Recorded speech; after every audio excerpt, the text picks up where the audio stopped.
राजस्थान देख रहे हैं आप और मैं हूं आपके साथ गौरव राजेंद्र। बुलेटिन की शुरुआत करेंगे लेकिन उससे पहले एक नजर हेडलाइंस पर।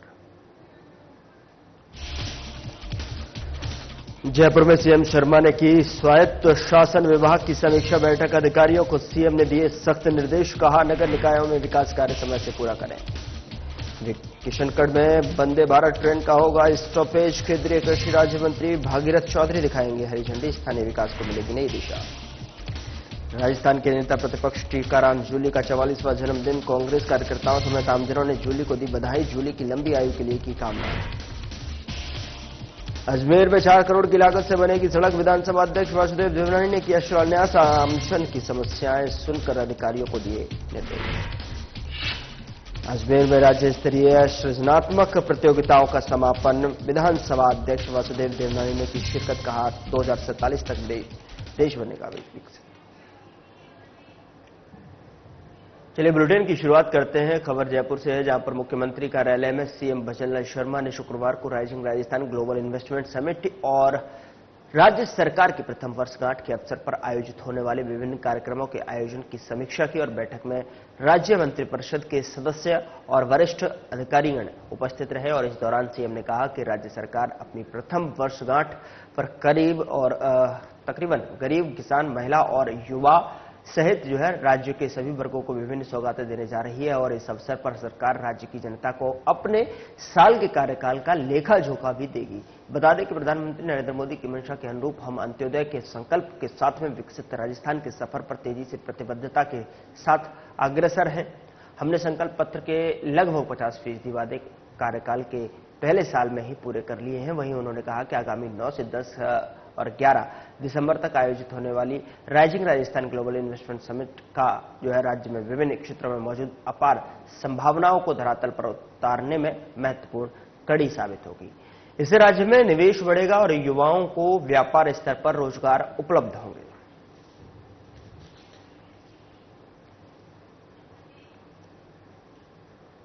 उधर मुख्यमंत्री भजनलाल शर्मा ने कहा कि आगामी 9 से 11 दिसंबर तक आयोजित होने वाले rising Rajasthan global investment summit के जरिए राज्य के विभिन्न क्षेत्रों में विकास के नए आयाम स्थापित होंगे। बता दें कि मुख्यमंत्री शर्मा राइजिंग राजस्थान के आयोजन को सफल बनाने के लिए आगामी 10 दिनों तक प्रत्येक दिन नया संकल्प लेंगे। और वहीं सीएम शर्मा ने बता दें कि दूसरा संकल्प लेते हुए कहा कि राइजिंग राजस्थान समिट में हमारे परंपरागत हस्तशिल्प दुनिया को हमारी समृद्ध संस्कृति का परिचय देंगे और प्रदेश की गौरवशाली संस्कृति को प्रदर्शित करेंगे। वहीं उन्होंने कहा कि राज्य की प्रसिद्ध थेवा कला, मीनाकारी, ब्लू पॉटरी और बंधेज सहित विभिन्न हस्तशिल्प देश दुनिया में विशेष पहचान रखते हैं। आपको बता दें कि राज्य सरकार राज्य के हस्तशिल्प कारीगरों को आर्थिक रूप से समृद्ध बनाने और हस्तशिल्प कला को बढ़ावा देने के लिए कई योजनाएं संचालित कर रही है।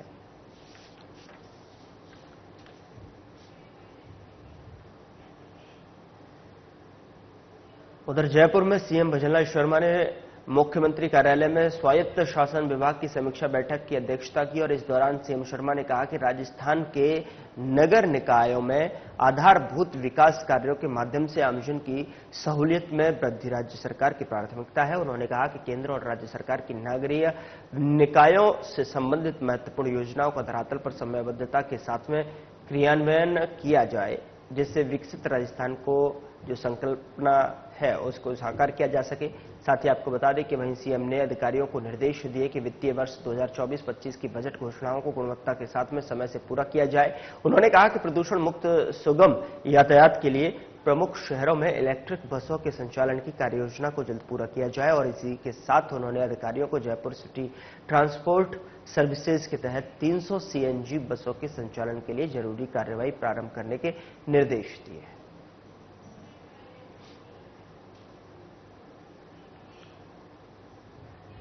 उधर किशनगढ़ रेलवे स्टेशन पर शनिवार 30 नवंबर रात को ऐतिहासिक पल का गवाह बनने जा रहा है, जब चंडीगढ़ से जयपुर होते हुए अजमेर की ओर जाने वाली वंदे भारत एक्सप्रेस पहली बार यहां रुकेगी। केंद्रीय कृषि और किसान कल्याण राज्य मंत्री और स्थानीय अजमेर सांसद भागीरथ चौधरी इस मौके पर रेलवे अधिकारियों, स्थानीय जनप्रतिनिधियों और कार्यकर्ताओं के साथ में किशनगढ़ रेलवे स्टेशन पर ट्रेन का स्वागत करेंगे। साथ ही ट्रेन के ठहराव के दौरान स्टाफ का मुंह मीठा करवाने के बाद वापस हरी झंडी दिखाकर रवाना करेंगे। यह ट्रेन अजमेर से चंडीगढ़ की ओर चलने पर सुबह 6:30 पर चंडीगढ़ से अजमेर आते समय रात को 11 बजे किशनगढ़ रेलवे स्टेशन पर स्टॉपेज होगा। यह ठहराव केंद्रीय कृषि राज्य मंत्री भागीरथ चौधरी के प्रयासों और अनुशंसा पर रेलवे बोर्ड की ओर से हाल ही में स्वीकृत किया गया था।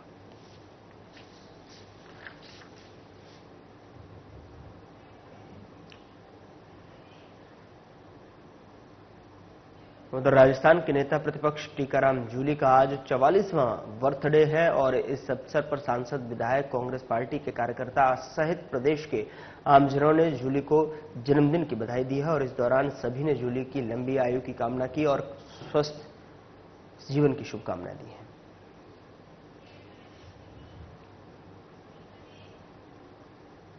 उधर राइजिंग राजस्थान के तहत इन्वेस्टर्स मीट का आयोजन कृषि ऑडिटोरियम में किया जा रहा है और जिसमें कि राजस्थान के कई दिग्गज नेता शामिल हैं। वहीं इस मीट को मंत्री कन्हैयालाल चौधरी ने संबोधित करते हुए कई पहलुओं पर विचार साझा किए हैं। उन्होंने कहा है कि भारत जल्द विश्व की नंबर 1 ताकत बनने जा रहा है और आपको बता दें कि हमारी सरकार इन्वेस्टर्स के सामने आने वाली तमाम बाधाओं को दूर करने का काम कर रही है। उन्होंने कहा कि राजस्थान में जो पानी की कमी है, इसे जल्द ही दूर करने के लिए एआरसीपी लेकर सरकार आ रही है, लेकिन कांग्रेस ने उसको अटकाए रखा है। लेकिन अब वर्तमान सरकार इस पर कार्य कर रही है। उन्होंने कहा कि राजस्थान में जितनी भी इंडस्ट्रीज लगेंगी, हम उन्हें पर्याप्त पानी उपलब्ध कराएंगे। 15 दिसंबर को देश के प्रधानमंत्री नरेंद्र मोदी एआरसीपी का शिलान्यास करेंगे, जिसके तहत पानी की कमी को दूर किया जाएगा। का जो सपना हमारे यशस्वी मुख्यमंत्री ने देखा है, पूरे राजस्थान के अंदर नहीं, पूरे देश और विदेशों में जाके हमारे मुख्यमंत्री जी ने यहाँ पे लोगों को इन्वेस्ट करने के लिए जो वातावरण बनाया है, उसका सबसे बड़ा मकसद है कि यहाँ पे इंडस्ट्री लगे, यहाँ पे लोगों को रोजगार मिले। कि जिस तरह से पिछले 5 साल में राजस्थान बहुत पीछे चला गया, ये कर्जे के जाल में चला गया, हम चाहते हैं कि आने वाले समय में राजस्थान खुद सेल्फ, यहाँ का आदमी सबको रोजगार मिले। यहाँ पे जिस तरह से आज हम महाराष्ट्र की ले लो, कर्नाटक की ले लो, चाहे हम आंध्रा की ले लो, जिन स्टेटों को हम बहुत विकसित मानते हैं, आज यूपी जिस तरह से प्रोग्रेस की, राजस्थान भी प्रोग्रेस करे। इसके लिए हमने उद्यमियों को जो भी सुविधा मिले सारी देने के लिए राजस्थान सरकार कर संकल्प है। हमने जिले के अंदर भी कि यहाँ पे क्योंकि कोई इंडस्ट्री की काफ़ी कमी केवल एक निवाई क्षेत्र को अपन देखें तो वहाँ थोड़ी ज़्यादा इंडस्ट्री, बाकी पूरा क्षेत्र बगैर इंडस्ट्री की औद्योगिक कम है। हम चाहते हैं कि यहाँ के लोग आए, यहाँ उद्योग का वातावरण हम बनाने जा रहे हैं। लोगों को जो भी तकलीफ है काम करने में, उनको हम सारी सुविधाएं देंगे, जिससे टोंक जिले के बच्चों को भी रोजगार मिले, टोंक जिले के अंदर जो बेरोजगारी दूर हो। इसके लिए आज ये इन्वेस्टमेंट मीट समिट जो रहा है, इसी का कारण। देखिए, जब ये वो हमारे यहाँ मतलब किसी यानी बिल्ली खंबा नोचे वाली बात है, उनको अपनी हार साफ दिख रही थी। हमने अपने संगठन को मजबूत किया है, हमने धरातल पर चुनाव लड़ा है और हमने हर बूथ और हर पंचायत पर एक हमारे कार्यकर्ताओं में एक जोश उत्पन्न किया है। हमारी 10 महीने की सरकार की उपलब्धियों के आधार पर भजन लाल जी की सरकार ने जो नीतियां दी, जो विकास का जो एजेंडा दिया, हमने जो बजट दिया, उन सबको लेकर के हम जनता में गए। जनता ने उस पर मोहर लगाई है और निश्चित रूप से हम अपनी सरकार की उपलब्धियों के आधार पर जीत करके आए हैं। कांग्रेस अपना हार छुपाने के लिए कुछ भी आरोप लगाए, ये उनकी पुरानी आदत है।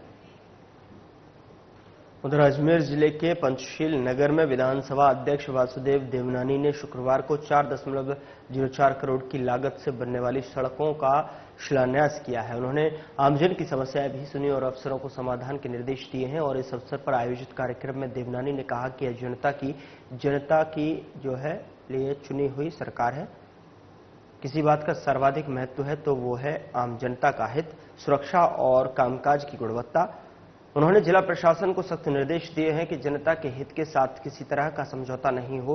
भ्रष्टाचारी भूमिकाओं और भूमाफियाओं के अवैध काम करने वाली और सरकारी कामकाज में गुणवत्ता से समझौता करने वाले किसी भी कीमत पर बर्दाश्त नहीं किए जाए। वहीं उन्होंने प्रशासन को निर्देश दिए हैं कि किसी भी स्तर पर गड़बड़ी के खिलाफ जीरो टॉलरेंस की नीति अपनाएं।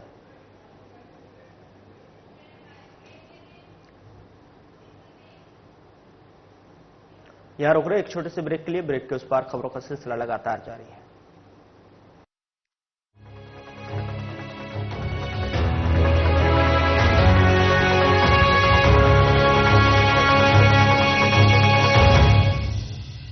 Market access, resources, infrastructure, skills. Rajasthan has it all. With the vision of PM Narendra Modi and CM Bhajanlal Sharma, explore endless opportunities at the Rising Rajasthan Global Investment Summit. Register today.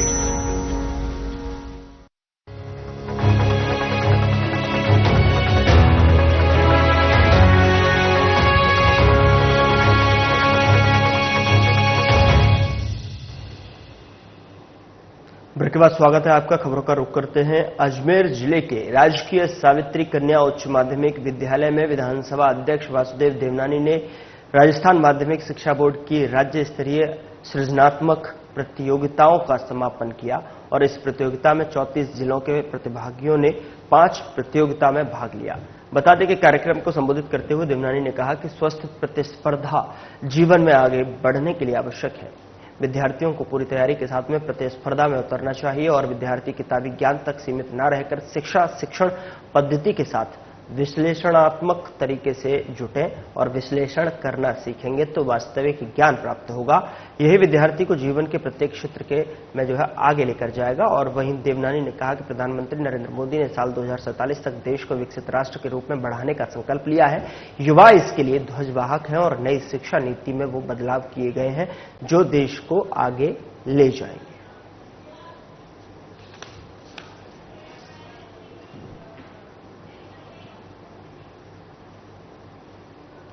उधर बांसवाड़ा में संयुक्त निदेशक doctor Prakash Sharma आज सुबह ही दौरे पर निकल पड़े।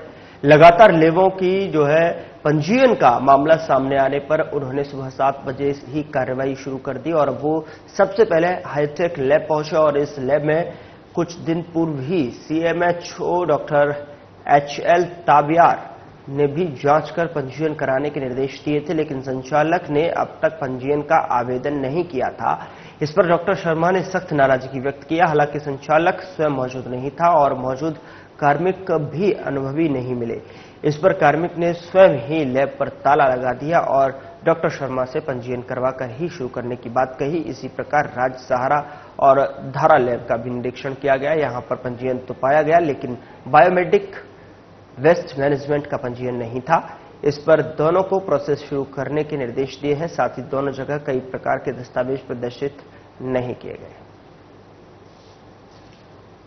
श्रीमान संभागीय आयुक्त महोदय द्वारा बांसवाड़ा के लेबों का निरीक्षण किया गया, जिसमें 3 लेबों का निरीक्षण किया गया। एक लेब को मौके पर ही बंद करवाया गया और 2 लेबों को निर्देशन किया गया और आगे भी श्रीमान संयुक्त निदेशक महोदय द्वारा इसी प्रकार लेबों का निरीक्षण किया जाता है। उधर डिस्कॉम्स चेयरमैन आरती डोगरा ने शुक्रवार को विद्युत भवन में वीडियो कॉन्फ्रेंस के माध्यम से अजमेर और जोधपुर वितरण निगम के प्रबंध निदेशकों के साथ में रबी के पीक सीजन में अधिक ट्रांसमिशन लोड वाले क्षेत्रों में विद्युत आपूर्ति के एक्शन प्लान को लेकर समीक्षा की है। डिस्कॉम्स चेयरमैन ने इस दौरान प्रसारण निगम के प्रबंध निदेशक नथमल डिडेल के साथ में जैसलमेर, बाड़मेर और फलौदी के सीमावर्ती क्षेत्र तथा उदयपुर, भरतपुर, हिंडौन और डीग में प्रसारण क्षमता सुदृढ़ करने के उद्देश्य से GSS निर्माण कार्यों को समय पर पूरा करने पर भी चर्चा हुई। उन्होंने सुनिश्चित करने के निर्देश दिए हैं कि आपसी समन्वय के साथ में निर्बाध विद्युत आपूर्ति को बनाए रखा जाए और GSS निर्माण कार्यों की गति बढ़ाई जानी चाहिए। और साथ ही आपको बता दें कि डिस्कॉम्स चेयरमैन ने इस दौरान वितरण निगमों के अधीक्षण और अभियंताओं को भी नियमित सप्लाई मेंटेन रखने के निर्देश दिए।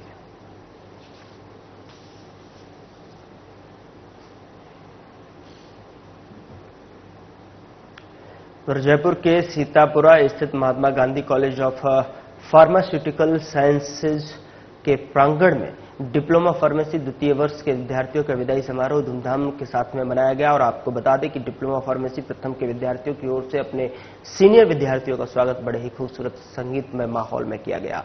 इस दौरान रंगारंग सांस्कृतिक प्रस्तुतियां भी दी गईं और साथ ही शुभारंभ मुख्य अतिथि Mahatma Gandhi group of college के निदेशक अजय दिवाकर और अग्रवाल और प्राचार्य डॉक्टर दिलीप अग्रवाल ने जो है दीप प्रज्वलित कर और सरस्वती वंदना के साथ में इसके साथ ही किया। और साथ ही आपको बता दें कि इसके बाद मुख्य अतिथि ने विद्यार्थियों को भविष्य के लिए शुभकामनाएं भी दी। साथ ही संस्था के प्राचार्य ने अपने उद्बोधन में सदैव परिवार, समाज और राष्ट्र के प्रति समर्पित रहने की प्रेरणा दी।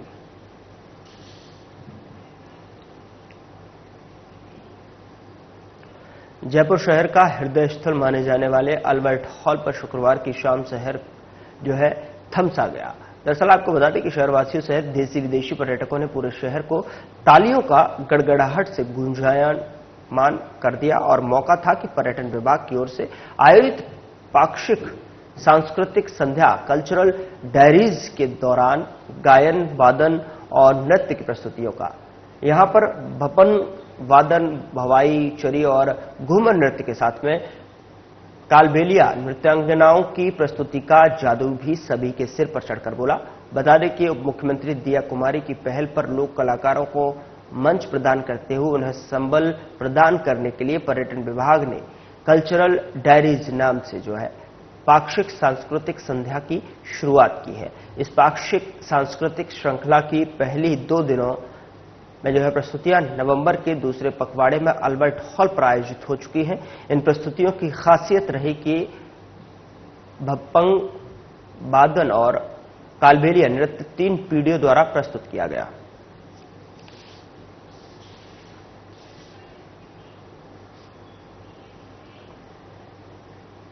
उधर बीजेपी के प्रदेश अध्यक्ष मदन राठौड़ को फोन कॉल के जरिए एक व्यक्ति ने जान से मारने की धमकी दी। आपको बता दें कि अनूपगढ़ पुलिस को जानकारी मिली थी कि धमकी देने वाला शख्स अनूपगढ़ क्षेत्र का है। जानकारी मिलते ही पुलिस हरकत में आई और साथ ही साथ आपको बता दें कि जिले के एसपी रमेश मौर्य टीम के साथ क्षेत्र में सक्रिय हो गए और उन्होंने प्रदेश अध्यक्ष को धमकी देने वाले शख्स को गिरफ्तार कर लिया। और धमकी देने वाले आरोपी अनूपगढ़ के गांव एक जो है एलएम का निवासी है। एसपी रमेश मौर्य ने बताया कि आरोपी हेतराम मंगलाव से पुलिस जो है गंभीरता से पूछताछ कर रही है। हालांकि प्रथम दृष्टया में हेतराम मंगलाव मानसिक विक्षिप्त लग रहा है। आरोपी गिरफ्तार करने की सूचना मिलने पर जो है बीजेपी नगर मंडल अध्यक्ष मुकेश शर्मा भी पुलिस थाने पहुंचे। मुझे उच्च अधिकारियों से सूचना प्राप्त हुई थी कि श्री मदन जी राठौड़ माननीय अध्यक्ष जो हैं उनको किसी ने मोबाइल पे गाली गलौज या धमकी दी है मारने की, और उसका जो मोबाइल नंबर है वो किसी हेतराम मंगलाव, आशीष कुमार पुत्र हेतराम मंगलाव के नाम से है, जो अनूपगढ़ का रहने वाला है। तो उस सूचना पे हमने जो है हमारी जो पुलिस की टीमें हैं वो, चूंकि मोबाइल तो स्विच ऑफ था, तो पुलिस की टीमें हमने भेजी और उसकी ढाणी के पास से ही जो है उसको दस्तयाब किया गया। तो दस्तयाब करके और उसको पुलिस की पार्टी लेकर के आई है। उससे प्राइमरी तौर पे जो पूछताछ की गई है तो उसने अपने मोबाइल से जो है श्री मदन जी राठौड़ को फोन करना स्वीकार किया। उधर भीलवाड़ा जिले की थाना सदर पुलिस ने डीएसटी और साइबर सेल की मदद से स्कूलों में पोषाहार और अन्य सामग्री की चोरी की वारदातों का खुलासा कर 2 आरोपियों को गिरफ्तार किया है। आपको बता दें कि एसपी धर्मेंद्र सिंह ने बताया कि आरोपियों से की गई पूछताछ में भीलवाड़ा जिले के 1 दर्जन से अधिक स्कूलों में चोरी की 19 वारदातों का खुलासा हुआ है, जिसमें पुलिस ने अधिकतर वारदातों का माल 38 gas cylinder, printer, laptop, inverter और बैटरी, गेहूं और चावल इत्यादि बरामद कर घटना में प्रयुक्त मारुति वैन और लोडिंग टेम्पो जब्त किया है। फिलहाल पुलिस आगे की जांच में जुटी हुई है।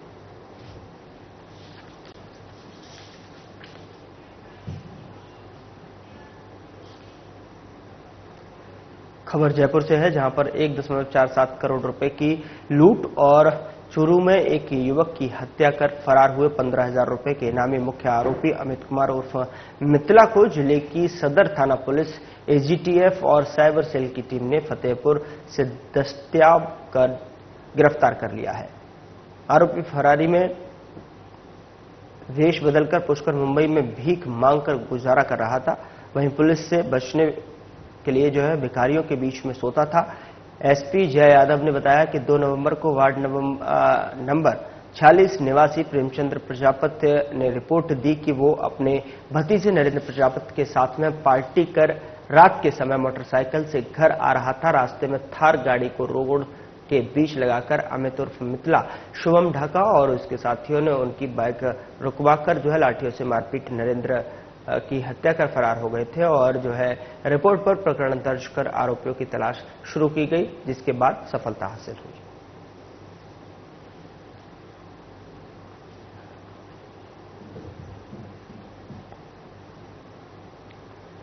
उधर जयपुर जिले की प्रतापगढ़ थाना पुलिस ने एमपी निवासी एनसीबी अधिकारी हर्षवर्धन सिंह पर एसिड अटैक के मामले में आरोपी खुशी राव और प्रियांशु राठौर को गिरफ्तार कर लिया है। दरअसल आपको बता दें कि एसपी विनीत कुमार बंसल ने बताया कि शुक्रवार को बायडी नगर मंदसौर निवासी महेंद्रपाल सिंह सिसोदिया ने थाना प्रतापगढ़ में रिसोर्ट जो कि रिपोर्ट दर्ज करवाई गई। गुरुवार को दोपहर करीब 3 बजे उन्हें सूचना मिली कि उसके बेटे हर्षवर्धन को प्रतापगढ़ की खुशी राव और उसके साथी प्रियांशु राठौर ने जान से मारने की नीयत से एसिड से हमला कर उसकी कार का एक्सीडेंट कर दिया और इस पर प्रकरण दर्ज कर अनुसंधान शुरू किया गया। घटना को गंभीरता से लेते हुए एसपी बंसल ने एएसपी बलवीर सिंह मीणा और सीओ गजेंद्र सिंह राव को जो है सुपरविजन और एसएचओ दीपक बंजारा के नेतृत्व में अभियुक्तों की गिरफ्तारी के लिए टीम गठन में निर्देश दिए और साथ ही आपको बता दें कि गठित टीम ने सूचना संकलन कर तकनीकी सहायता से वांछित आरोपी खुशी राव और उसके साथी प्रियांशु राठौर को डिटेन कर पूछताछ के बाद जो गिरफ्तार कर लिया। फिलहाल पुलिस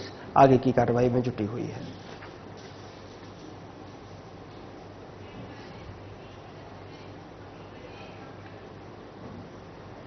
उधर चिकित्सा शिक्षा सचिव अमरीश कुमार गुरुवार देर रात अचानक एसएमएस मेडिकल कॉलेज से संबद्ध अस्पतालों का निरीक्षण करने पहुंचे और उन्होंने रात 10 बजे करीब 2 बजे तक जो है 4 घंटे लगातार एसएमएस अस्पताल, ट्रॉमा सेंटर और गडगोरी अस्पताल का गहन निरीक्षण किया और व्यवस्थाओं में सुधार के निर्देश दिए। उन्होंने यहां पर आम आदमी की तरह चिकित्सा सुविधाओं का अवलोकन किया और वे सबसे पहले रजिस्ट्रेशन काउंटर का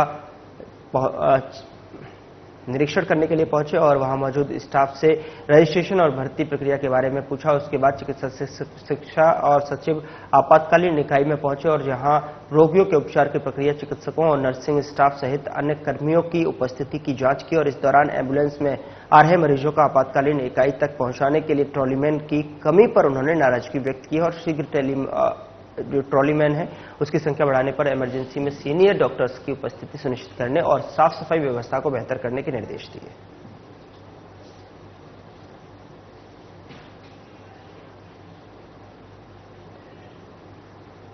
उधर जिला कलेक्टर डॉक्टर जितेंद्र कुमार सोनी द्वारा जिले में संचालित सक्षम जयपुर अभियान के तहत शुक्रवार को महिलाओं का कार्यस्थल जो है लैंगिक उत्पीड़न अधिनियम 2013 के संबंध में 1 दिवसीय आमुखीकरण कार्यशाला का आयोजन किया गया। महिला अधिकारिता विभाग की आयुक्त नीतू राजेश्वर की अध्यक्षता में आयोजित आमुखीकरण कार्यशाला में मास्टर ट्रेनर्स ने 400 से अधिक राजकीय और गैर राजकीय कार्मिकों को अधिनियम की बारीकियों से रूबरू करवाया और महिला अधिकारिता विभाग के उपनिदेशक डॉक्टर राजेश डोगेवाल ने बताया कि कार्यशाला में राष्ट्रीय महिला आयोग के प्रतिनिधि रितेश नानगिया और प्रोफेसर मरियम इरशाद बेग ने महिलाओं का कार्यस्थल पर लैंगिक उत्पीड़न यानी कि अधिनियम 2013 के विषय पर जो है जानकारी दी। साथ ही अधिनियम की अनुपालना में आंतरिक शिकायत समिति का गठन किया जाना अनिवार्य बताया।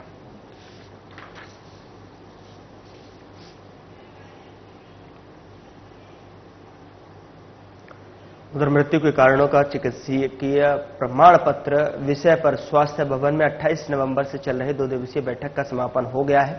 बता दें कि बैठक में मृत्यु के कारणों का प्रमाण पत्र में सही तरीके से जो है अंकन और इसके महत्व सीमित और जो है सहित विभिन्न विषयों पर जो है विस्तार से चर्चा की गई और विशेषज्ञों द्वारा आवश्यक सुझाव भी प्रस्तुत किए गए। जन स्वास्थ्य निदेशक डॉक्टर रवि प्रकाश माथुर ने बताया कि एमसीसीडी पर अनुसंधान और गुणवत्ता में सुधार के लिए भारत सरकार द्वारा 6 राज्यों में से राजस्थान को भी चयनित किया गया है और आपको बता दें कि इस संबंध में शीघ्र ही मास्टर ट्रेनर्स का चयन कर उन्हें राज्य स्तर पर दक्ष प्रशिक्षकों से 1 दिवसीय ट्रेनिंग करवाई जाएगी। उन्होंने बताया कि प्रशिक्षण के लिए आईसीएमआर और एम्स का सहयोग लिया जाएगा।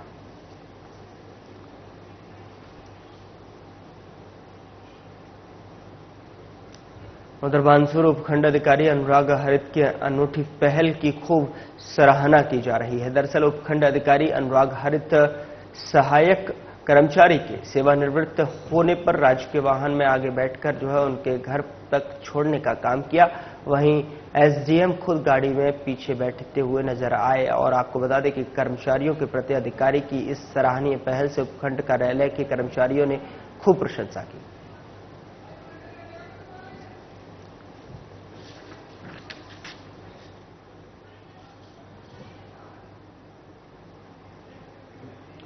सरकारी वाहन में खुद डीएम जो है पीछे की सीट पर बैठे और इसकी पूरी तरीके से कर्मचारियों ने प्रशंसा की है।